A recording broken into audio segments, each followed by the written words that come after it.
ও আইব আলী ভাইয়ের কথা মনে হইলো ভাই, লোকটার লগে আমারে ফোন দিয়ে মাহবুব ভাই আয়েন চা খাই, এই যে হাসি মুখে একটা কথা কইতো ভাই।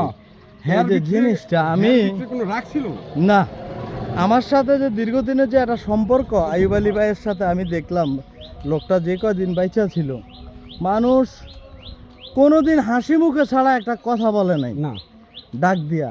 আমি হেরে যদি 5 দিন চা খাওয়াইতাম, হে আমার 10 দিন খাওয়ানির লেগে চেষ্টা করতো জোর কইরা। এই মন মানসিকতার লোক ছিল।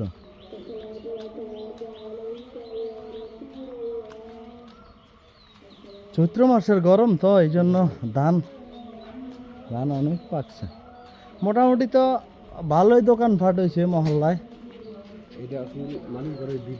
বিডি মাটির ঘর ভাঙ্গা এখন এই যে মাটির ঘর, এই যে মাটির ঘর এখনো আছে। হ্যাঁ, মাটির ঘর, গরু টরু সব এখনো আছে।